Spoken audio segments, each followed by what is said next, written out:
Ekaro, Ekaso, Ekaleo. Disclaimer, guys. This video is about to be extremely painful to watch. I'm actually going to attempt to do a full makeup tutorial in Yoruba. For those of you that don't know, I cannot speak Yoruba. I can understand it and I can sing in it, but that is about it.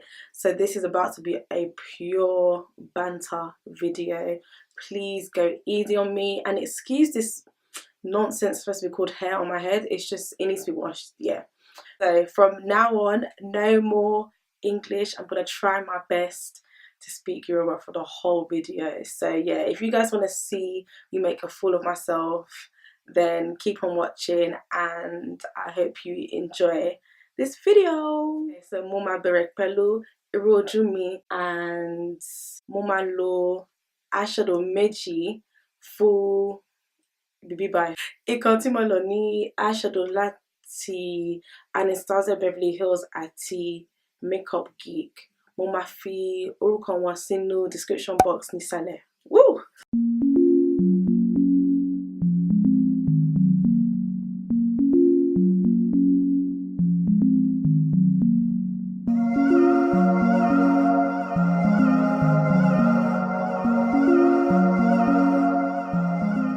Máa lo Anastasia Beverly Hills fi kún.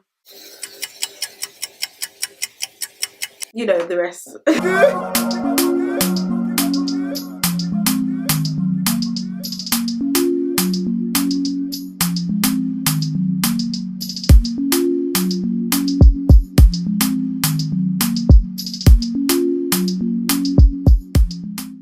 Concealer tí mo lò tí ma fi sculpt irú ojú mi ní Lego concealer ní Fawn àti MAC Studio Finish concealer ní NC48. Mo máa bẹ̀rẹ̀ nísàlẹ̀ pẹ̀lú Lego and mo máa lò pẹ̀lú angle brush.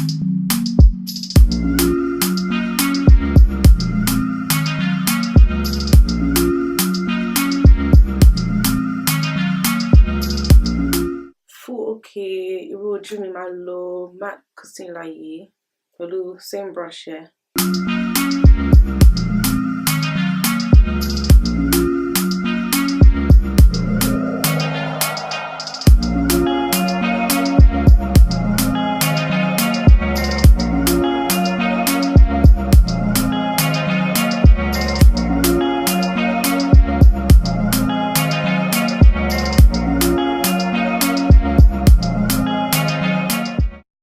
Base for ojú mi máa lo Plouise base.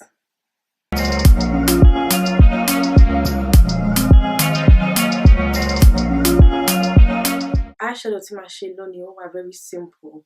Ẹ̀yin tí ẹ̀ ń gbádùn àwọn videos mi ẹ mọ̀ pé eyeshadow yìí mo love it gan, so màá lọ sí ojú mi ibi bíbá.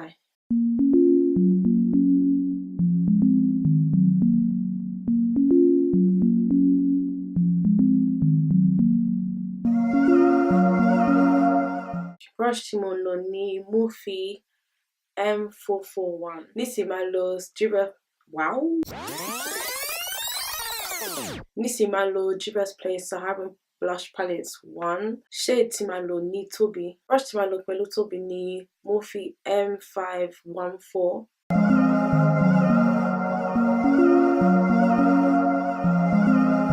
Mabuki!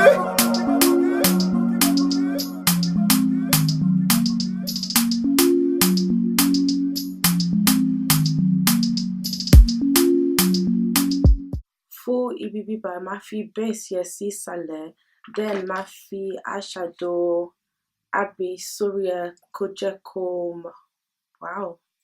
Let me say that again. Fún ibi bíbá. Oh no! Fún ibi bíbá máa fi Fún ibi bíbá máa fi base yẹn sí ìsàlẹ̀, then máa fi eyeshadow àbí sórí ẹ̀ láti jẹ́ kó pop.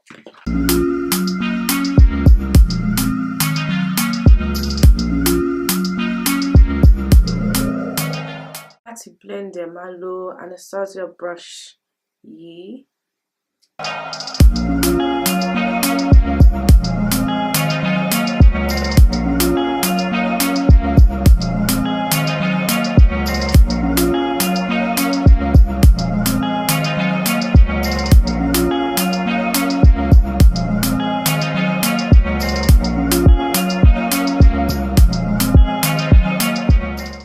láti blend gbogbo eyeshadow yẹn papọ̀, so máa lo brush pẹ̀lú Abby again.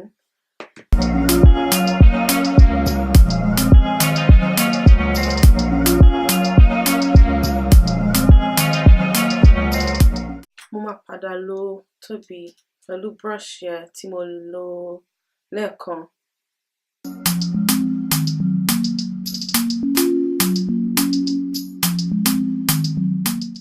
Mo máa lo pigment láti Makeup Addiction, orúkọ ní Gold Rush, pẹ̀lú brush tí mo lò lẹ́ẹ̀kan.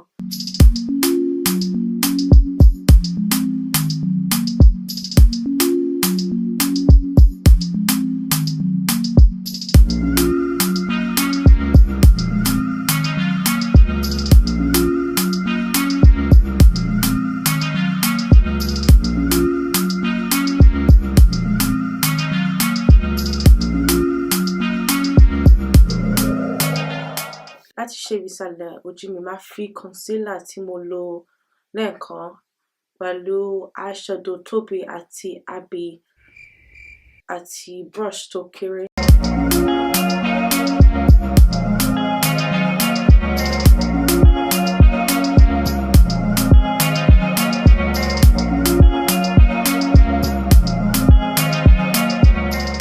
Mo máa lo Toby pẹ̀lú brush M4. Try again. Mo máa lo Toby pẹ̀lú mo máa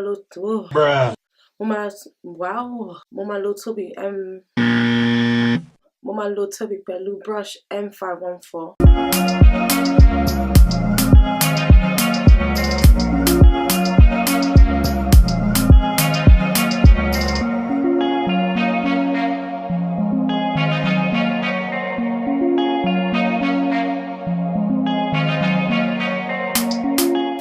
Máa lo M562 brush yìí tó kéré pẹ̀lú Abby.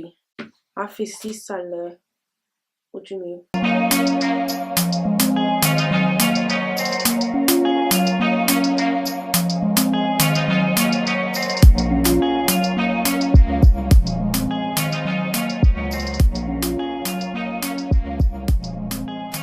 Fún irun ojú, máa lo nǹkan tí mo lẹ̀ papọ̀ fún last video mi. Mo rà láti primer. Fún ojú mi primers tí máa lò ní Kiko Matte Best Primer àti Nivea Men Post Shave Balm. Máa fi Kiko yẹn sí imú mi àti òkè ẹnu mi. Àtíkè tí máa lò ní Huda Beauty Faux. Àtíkè tí máa lò ní Huda Beauty Faux Filter Foundation. Colour tí máa lò ní 500G Mocha. Foundation mo ti ń gbádùn látọjọ́ mélòó, mo lè pẹ́rẹ́ fún. Foundation yìí látọjọ́ mélòó mo ti ń gbádùn gan, but yeah, story fún ìjọ mi nìyẹn. Máa fi Real Technique sculpting brush fi cool àtíkè yìí sójú mi, then máa blend ẹ̀ pẹ̀lú beauty blender.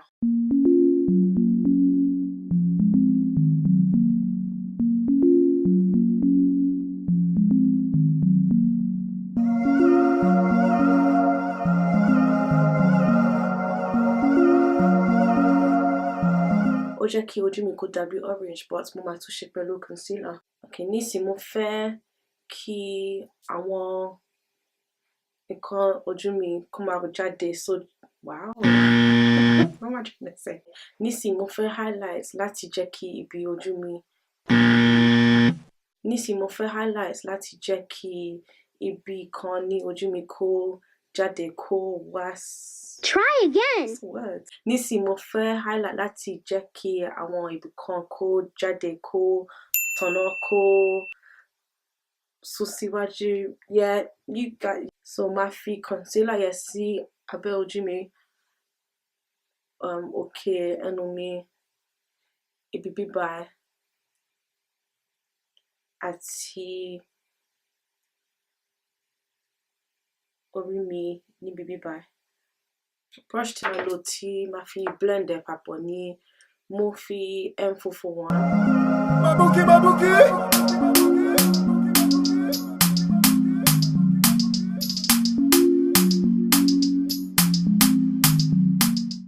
láti jẹ́ kó blend papọ̀ dáadáa mo máa lo sponge mi.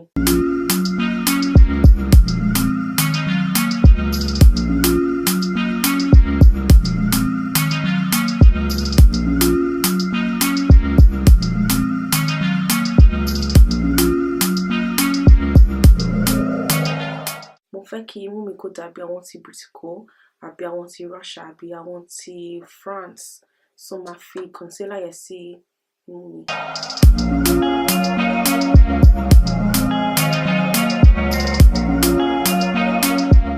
Láti set gbogbo abẹ́ ojú mi tí mo ti highlight, mo máa lo Mercier translucent powder mi. Mo fẹ́ kí ojú mi kó dàbí bèbí ọ̀rọ̀bọ̀ ní mí, so mo láti slim down díẹ̀, mo láti contour ojú mi kó wọlé, kó ṣe báyìí.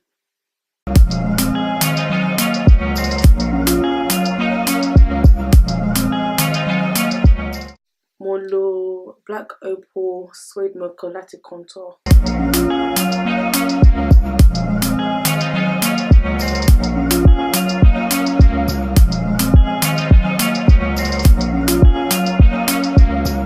Mo máa nu gbogbo àtíkè, wow. Mo máa nu gbogbo àtíkè pa, wow. Mo máa nu gbogbo àtíkè kúrò pẹ̀lú brush yìí.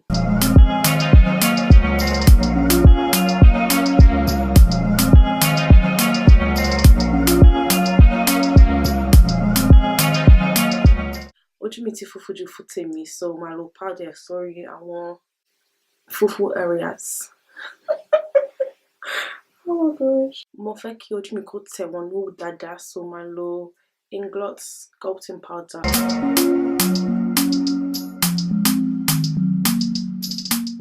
Mo fẹ́ kí contour mi kó sharp, so máa lo powder àti sponge láti ṣe báyìí.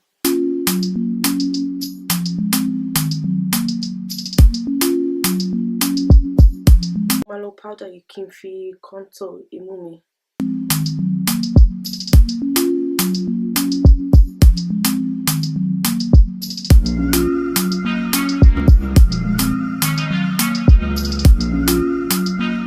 Mo fẹ́ kí highlight mi kó já ojú gbogbo ọ̀tá mi, so máa pack ẹ̀ sójú mi dáadáa. Highlight tí mo lò ní Anastasia Beverly Hills bronze.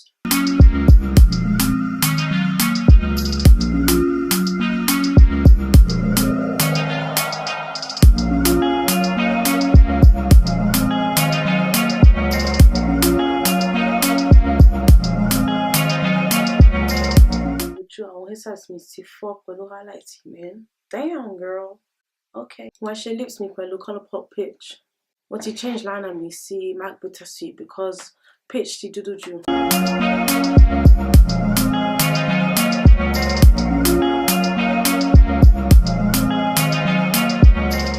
Ó ti dull jù fún mi, so máa lo NYX Fortune Cookie Gloss.